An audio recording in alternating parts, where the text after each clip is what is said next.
everyone, it's Shipra. And it's Shivam, and we're back. We are actually on our way to Sequoia National Park. So we drove through this morning, we had some okay breakfast, and then Shipra got her coffee at Dutch Bros, but once again, this time around, not so good. I'm losing my confidence in Dutch Bros now. I'm not going there again.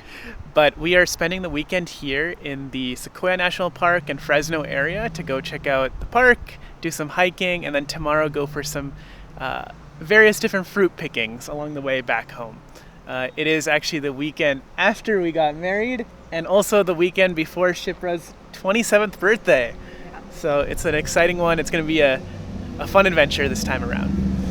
Our map stopped working because there's no signal here. So now we're resorting to the good old paper map, trying to find our way through this park, which is actually really massive.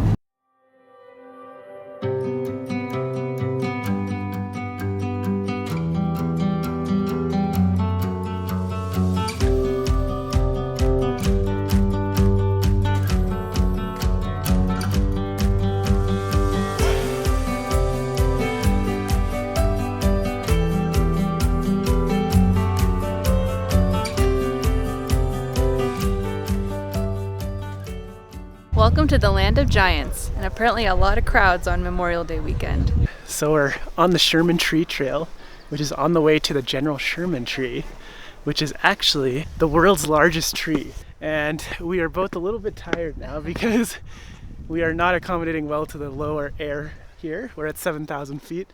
Shipra's already out of breath. This is my preparation for Everest Base Camp. We're at half the height of Everest. We need to do more of this so that I can tolerate that. What's towering behind me here is the General Sherman tree.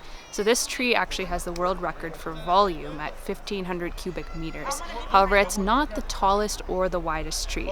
While it is 2,200 years old, it's also not the oldest tree in this region because there are other older trees, but this tree is actually located in a very ideal condition. So it's actually grown to be the largest tree. Shipra's a lot smarter than me, as you can tell, because I couldn't remember any of those numbers for even 2 numbers. 5 seconds. He can't even remember 2 numbers. He messed up that shot like 4 times. So there was so much crowd down by the tree, right next to the parking lot. But we came literally, what? Maybe half a mile. Yeah, not even a half Not a even mile. a quarter mile. On the Congress Trail, and there's actually no one anymore. Yeah. And we're standing here inside of a tree without any line. Yeah, these trees are actually really interesting because in California, most people know that there's a lot of wildfires. So as a result of that, like large areas of forests happen to burn down every year. But these sequoia trees specifically are very resistant as they just have a lot of different properties. One of the things was like tannins, and then the other thing is that their roots extend really far below the ground, so they have much more access to water that like other trees wouldn't have. Yeah. So they tend to survive and get bigger and taller, whereas a lot of other trees tend to die off. Yeah, I mean, they're really impressive specimens. I mean, they were saying it goes back, what, almost up to 6,000 years old? Yeah. That's really wild. I think they were saying the oldest tree around here is over 4,000 years old. Yeah. So What is your impressions, Shipra, of the park so far? I love it. I mean, I like being out in nature, and I love sequoias.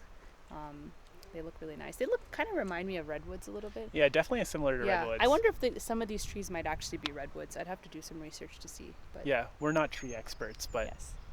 we still like the fact that these are so unique. Yeah. You're not going to find anything this big anywhere else in the world. Yeah. And you can also see like some of these trees are burnt. So you can see that parts of the tree are actually pretty dark and black.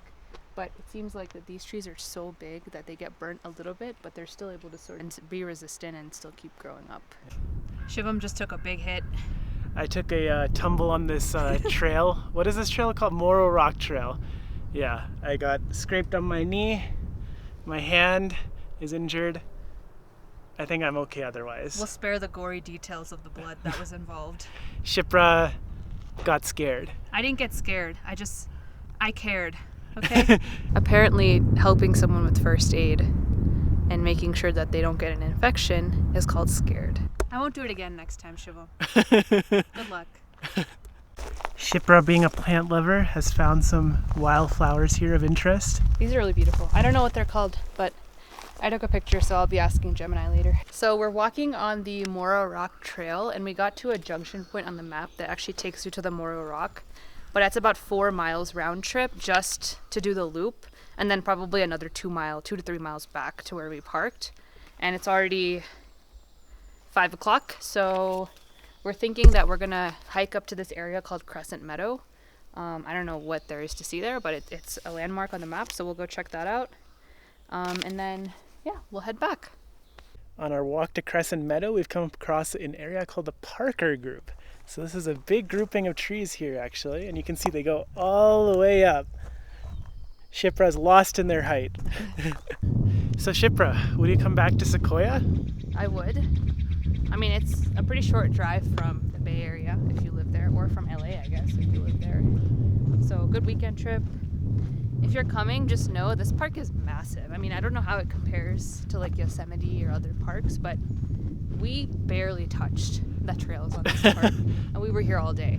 Oh well, we got here around midday. Yeah. But we left early. I think it was just that. I think part of it is due to the Memorial Day traffic. Yeah. Like there's just so many cars, so few parking spots. Yeah. Like when I've come here before on an off day, you can just drive up to any trail and just park right there and get going. Yeah, they closed off a lot of like drivable areas because of Memorial Day, I guess. So recommendations: come on a non-holiday weekend if you can.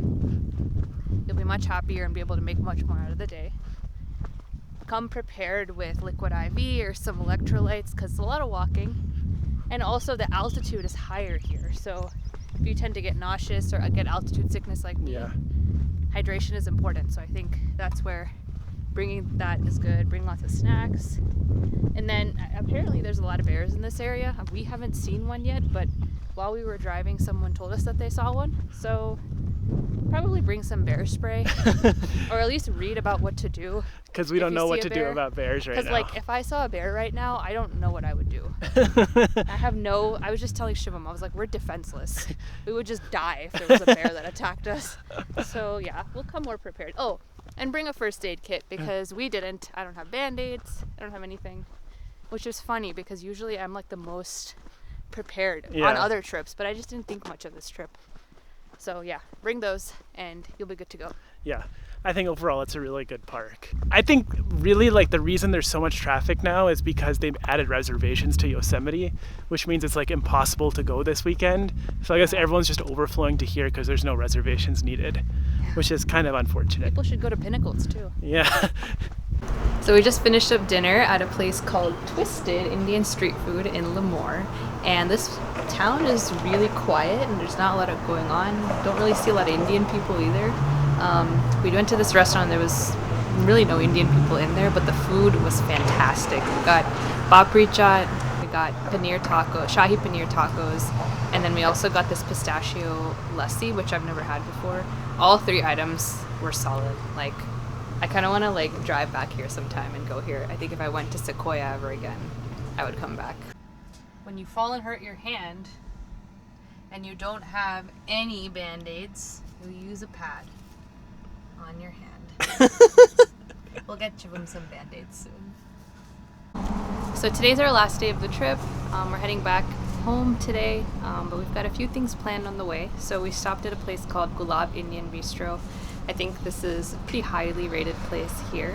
So we got the Amritsari kulche. We also got paneer bhurji, and then we got something called chur chur naan, which I guess is some sort of authentic Punjabi naan. And then I got the chai, and all the food was really good. I was really happy at the end, and I think the food tasted really authentic. I was telling Shivam, like, it wasn't really crowded in there, but I think if this place was in the Bay, it would be poppin' every single day. But yeah, very authentic experience, and I'm very happy. Now with our bellies full, we're on the road again to go do some cherry picking, hopefully. It's hot. Yeah, it is a very hot day today. Lots of sun's out, so I got the SPF shirts. But it should be a fun time before we head back home. After a delicious lunch, we've headed out about 20 minutes from the city center of Clovis to a place called Mountain Brook Ranch. And this is a place we're going to be checking out some cherry picking. Yeah, I'm excited. I wanted to go earlier this year, but we didn't have a chance. So now we're going to go now, and hopefully we get a lot of good cherries. Shipra loves cherries. She ate a whole pound last week. But now she gets to choose them herself? Yeah. Dark, and hard are good. Are you sure? Yeah. Okay. I guess we'll find out if they taste good or not. At this rate we're going, it's going to take a while to get the minimum 2.5 pounds. I think we'll be here for the rest of the day. So we've been cherry picking for about probably 30 minutes now, and the sun is really beating down. But we were getting a little bit of shade from the trees, luckily. Shipra's getting tired because we actually looked up online what are the best cherries to pick, and they're saying you want to get, color is really dependent on the actual species of cherry, but you want to go for ones that are larger and firmer. So if they're not firm, that means they're mushy and they're going to be like overripe or maybe, you know, infested with some bugs or something like that, versus the firm ones are, you know, the ideal ones. Yeah, it's been a little bit of a challenge, and it's hot, so we're just about done. And also there's a lot of bees, so Shipra's getting scared.